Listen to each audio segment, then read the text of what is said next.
Pengadilan Tindak Pidana Korupsi Jakarta hari ini kembali menjadwalkan sidang perdana dengan terdakwa mantan Menteri Pendidikan Kebudayaan Riset dan Teknologi Nadiem Makarim.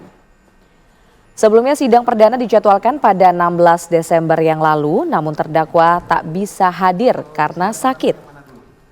Kemudian sidang kembali dijadwalkan pada hari ini dengan agenda pembacaan dakwaan terhadap terdakwa Nadiem Makarim.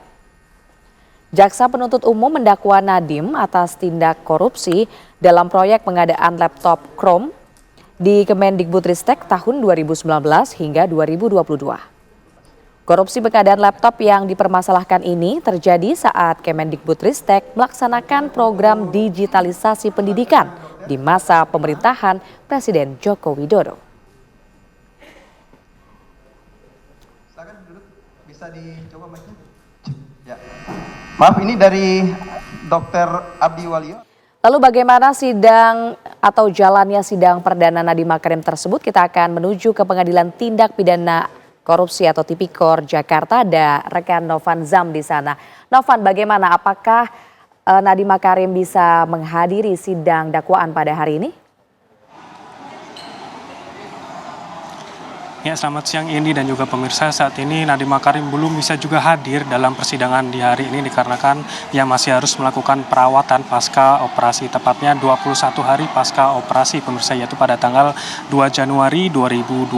Oleh sebab itu jaksa penuntut umum mengusulkan sidang perdana atau sidang dakwaan terhadap Nadiem Makarim diselenggarakan pada tanggal 2 Januari 2026. Namun penasihat hukum mengatakan bahwasanya ia mengusulkan sidang lanjutan atau sidang perdana dari Nadiem Makarim akan diselenggarakan pada tanggal 6 Januari 2026. Namun dari pihak majelis hakim memutuskan, yang dipimpin oleh Hakim Purwanto, yang mengatakan bahwasanya sidang perdana dari Nadiem Makarim akan dilaksanakan pada hari Senin 5 Januari 2026, dan kondisi ini dibenarkan oleh Dr. Yahya selaku dokter penanggung jawab di Rutan Salemba yang mengatakan bahwasanya pada tanggal 9 Desember Nadiem Makarim mengalami pendarahan dan langsung direkomendasikan ke rumah sakit dan sejak hari itu ia dirawat dan juga melakukan operasi, dan hingga saat ini ia belum bisa melakukan aktivitas kembali dikarenakan ia harus melakukan operasi, dan hingga saat ini ia masih melakukan perawatan dan juga belum bisa hadir dalam sidang pada hari ini. Berikut adalah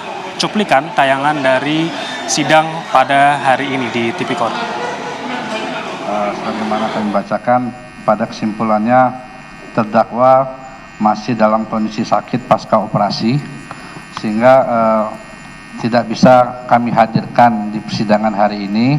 Dan bagaimana berdasarkan surat keterangan dokter, pasca operasi itu bisa dikatakan pulih ketika 21 hari setelah operasi. Artinya sekitar tanggal 2 Januari 2026 baru bisa dihadirkan berdasarkan dari keterangan dokter. Selanjutnya majelis hakim sudah bersepakat untuk selanjutnya menentukan hari sidang untuk perintah kepada terdakwa penuntut umum menghadirkan terdakwa di hari Senin tanggal 5 Januari 2026. Saya kira sudah cukup waktu. Dengan catatan jika ternyata juga terhadap terdakwa Nadiem tidak bisa dihadirkan dengan kondisi sakit, kami memerintahkan kepada penuntut umum untuk menghadirkan pihak dokter, ya, menerangkan tentang kondisi terdakwa. Demikian ya. Jika tidak juga hadir di tanggal 5 Januari 2026. Demikian ya. Tapi kalau hadir ya tidak perlu untuk dihadirkan lagi dokternya.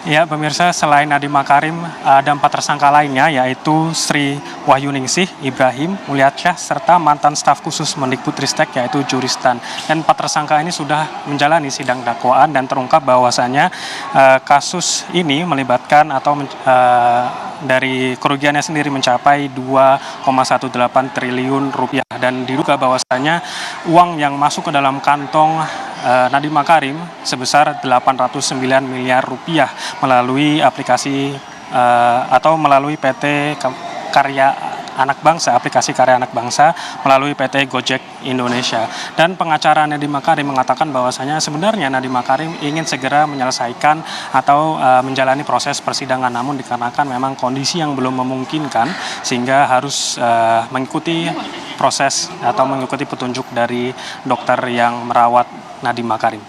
Itu bisa saya sampaikan, Indi.